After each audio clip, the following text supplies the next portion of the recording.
Bonjour tout le monde, nous voici aujourd'hui avec Sylvie, tu es naturopathe. Aujourd'hui on va parler des prémices de la genèse du bol d'air jacquier et après on parlera des bénéfices et des bienfaits dans un second temps. Alors voilà, je te laisse la parole. Tout à fait Julie, merci beaucoup. Merci. Donc le bol d'air, appareil d'oxygénation cellulaire qui n'a pas d'équivalent et qui mérite en fait d'être connu à travers déjà son histoire.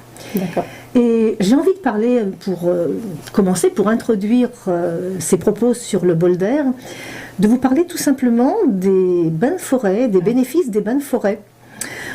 Aujourd'hui, on parle de sylvothérapie. Oui, beaucoup de personnes vont en forêt pour se détendre, parfois pour faire des câlins aux arbres, mais ça va beaucoup plus loin que ça. En fait. Ça va beaucoup plus loin. Et cette discipline, si je regarde ce qui se passe très loin de chez nous, au Japon par exemple, porte un nom un peu spécial, Shinrin-yoku. C'est japonais, voilà, c'est japonais. Et bien, ça fait partie des préconisations gouvernementales en matière de prévention santé. Super. Il y a des études très sérieuses qui sont menées par le professeur Kingley notamment, avec des groupes universitaires, avec des centres universitaires. Et ces études ont porté sur des échantillons suffisamment importants de population et on a pu prouver comment de simples bains de forêt, de simples immersions en forêt, permettent aux personnes non seulement d'améliorer leur état psychologique, mais aussi physique, jusqu'à améliorer le statut immunitaire. Donc en fait, on peut se prémunir contre les infections virales ou bactériennes par une meilleure immunité et on peut acquérir cette amélioration de l'immunité tout simplement en séjournant en forêt. C'est gratuit. C'est gratuit. C'est gratuit. Il n'y a rien à faire, il y a juste à se rendre présent au moment, à profiter de l'instant. Voilà, faire une coupure avec notre monde et profiter de l'instant en forêt. J'avais vu en effet un reportage et juste de respirer des feuilles mortes sur des sujets, on voyait les zones du cerveau qui s'activaient et les hormones du bien-être. Exactement. Donc en fait, c'est là où aussi il y a eu une continuité sur certaines expériences qui ont été faites en forêt, parce que juste déjà l'odeur donne déjà des résultats. Forêt, c'est ça. Alors, en forêt, on a les émanations qui viennent des végétaux, des feuilles vertes, mais l'humus aussi, tu as raison, l'humus, je dirais que chaque élément dans la nature peut être porteur d'éléments favorables à la santé. Oui, il y a plein de choses qui sont sécrétées, qui sont bonnes pour nous. Exactement, du sol, qui émane des feuilles. Alors en forêt, on sait bien que les végétaux absorbent le gaz carbonique et nous restituent l'oxygène, mais certains ont des propriétés qui sont démultipliées par rapport à ça, ce sont les résineux. Voilà. Et les résineux m'amènent à évoquer aussi le sujet des sanatoriums, puisque chez nous, carrément sur notre territoire en France, pendant longtemps, on a envoyé les malades, les convalescents, dans des endroits où il y avait des résineux et du soleil. C'était donc ces établissements qu'on appelait des sanatoriums où les personnes venaient en convalescence récupérer grâce à la fois aux bénéfices du soleil et des émanations. Vous avez tout compris, des plantes résineuses. Voilà, on avait déjà tout compris. On avait déjà tout compris. Et cette pratique, en fait, elle remonte à l'Antiquité. Mais on oublie, à mesure on oublie. Il y a une personne qui a été attentive à ça, c'est René Jacquier, c'est l'inventeur du bol d'air. Voilà. Donc j'en arrive à ma genèse, parce qu'en fait on voulait m'interroger sur la genèse, comment le bol d'air est arrivé. Et en fait par la réflexion de cet homme qui était un éminent chimiste, René Jacquier était un chimiste, avant tout un chercheur et un chimiste, qui s'intéressait aux conditions qui permettent une santé optimale. D'accord. C'est curieux quand même en tant que chimiste de s'intéresser à la santé, mais c'était son sujet principal. Et il avait remarqué à son époque qu'on envoyait les convalescents justement dans des zones boisées avec un climat très particulier. Et de cette chaleur, de cette combinaison de la chaleur du soleil et des effluves qui émanent des résineux, sont produits donc des transporteurs d'oxygène. On obtient des molécules transporteuses d'oxygène.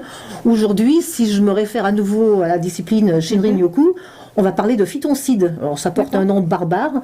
C'est les molécules intéressantes qui viennent des végétaux et qui nous aident à mieux assimiler l'oxygène. Ok. Voilà, mieux respirer, mieux assimiler l'oxygène. Donc dans le bol d'air, c'est très simple. Il y a un flacon qui contient une huile essentielle de résine de pin, enfin un extrait de résine de pin. D'accord. Alors n'ayons pas peur des mots, c'est une térébenthine. Ok. Voilà, il ne faut pas avoir peur des mots, mais il faut savoir de quoi on parle. Là, c'est une térébenthine médicinale qui n'a strictement rien à voir avec la térébenthine à usage domestique. Ok. Voilà, elle est totalement différente, son mode d'extraction est différent. Et donc, cette térébenthine, elle a été utilisée depuis des millénaires dans les préparations pharmaceutiques pour toutes les infections de la sphère respiratoire notamment. On l'a un peu oublié aujourd'hui parce qu'on est plus axé sur des molécules de synthèse, mais toujours est-il que pendant très longtemps, ça a marché. C'était ça, ça a marché, c'était ça. Donc on a cet extrait de pin et on a un système unique en son genre, la technique de René Jacquier, qui permet de transformer ces extraits aromatiques de résine de pin en transporteurs d'oxygène. Génial. Voilà, tout simplement. Donc l'utilisateur, on va le voir tout à l'heure, sera plus concret. Oui. On fera une petite prise de vue là-dessus. L'utilisateur se place devant l'appareil, met son visage devant l'appareil et respire normalement pendant quelques minutes. D'accord, ok. Ce qui lui permet d'obtenir les bénéfices. Oui, justement, j'avais posé la question, quels sont les bénéfices? Les bénéfices d'une promenade en forêt. D'accord, c'est ça en fait. Les bénéfices d'une promenade en forêt. Une respiration de quelques minutes entraîne plusieurs heures d'oxygénation cellulaire. D'accord. Même lorsque la séance est terminée, les effets se prolongent dans le temps. D'accord, mais voilà. C'est génial. Ok, ouais. Alors concrètement, à qui pourrait s'adresser? Alors j'imagine à tout le monde pour une bonne hygiène de vie. C'est ça. Est-ce que les personnes qui ont des problèmes respiratoires auraient tout intérêt à tester le bol d'air Jacquier? Oui, alors le tester, le pratiquer régulièrement aussi, parce qu'en fait les effets sont intéressants dans la durée. Oui. Voilà, pour améliorer l'état général, pour consolider notre état général, le réguler, le consolider par une meilleure assimilation de l'oxygène. Alors j'aimerais juste apporter une petite précision technique pour savoir en quoi l'assimilation de l'oxygène peut être bénéfique à la santé. Oui. On sait tous qu'on ne peut pas se passer de respirer, que c'est indispensable à la vie.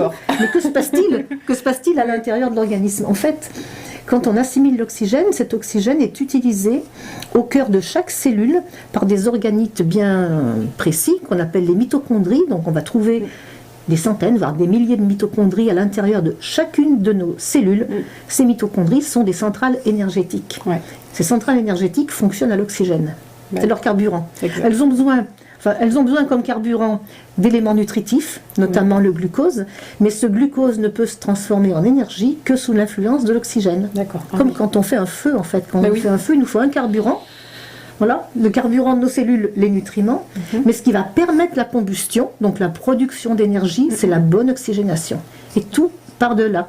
Donc des cellules correctement oxygénées, c'est des cellules qui fonctionnent correctement. D'accord, très bien. Okay. Voilà. Bon, j'imagine que par exemple les gens qui fument altèrent ce fonctionnement, ce processus. Absolument.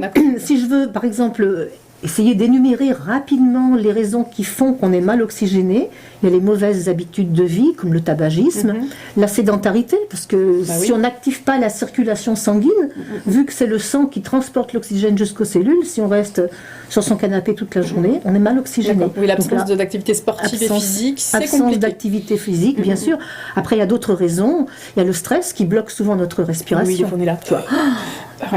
On se met en apnée tout seul. Exactement. Si on traverse une zone polluée, par exemple, souvent on se met aussi en apnée tout seul. Et en parlant de pollution, on a eu un épisode cette semaine assez fameux, avec une tempête de vent saharien qui a recouvert de larges zones du territoire. Et ça, on l'a respiré aussi. Exactement. Voilà. Donc les pollutions, le stress. Après, il y a d'autres facteurs aussi. Malheureusement, beaucoup de pathologies, énormément de pathologies vont altérer la respiration. Et tout bêtement, on avance en âge. D'accord. Nos cellules fonctionnent moins bien à mesure qu'on avance en âge. Elles se régénèrent moins vite, exactement. Et donc il faut les bichonner. Il faut les bichonner. D'accord. Donc déjà, commençons par le début. J'ai envie de dire, en tant que naturopathe, moi, je suis toujours focalisée sur les fondamentaux, qualité de l'air, de l'alimentation. De l'eau. De l'eau, bien évidemment. Voilà. Et donc, faire tout pour bien s'oxygéner. Très bien. Et le bol d'air, franchement, personnellement, m'aide beaucoup depuis des années. D'accord. Moi, j'ai testé un petit peu tout à l'heure et déjà, j'ai adoré l'odeur. J'ai adoré me dire que c'est en train de faire quelque chose sur mon corps. Enfin, j'ai adoré l'idée. En tout cas, on va en parler plus dans la vidéo prochaine qui suit. Et puis voilà, en tout cas, je te remercie beaucoup Sylvie pour ces éclairages lumineux. Vraiment, merci beaucoup. Merci à vous de nous avoir écoutés. On vous dit à très vite. Au revoir.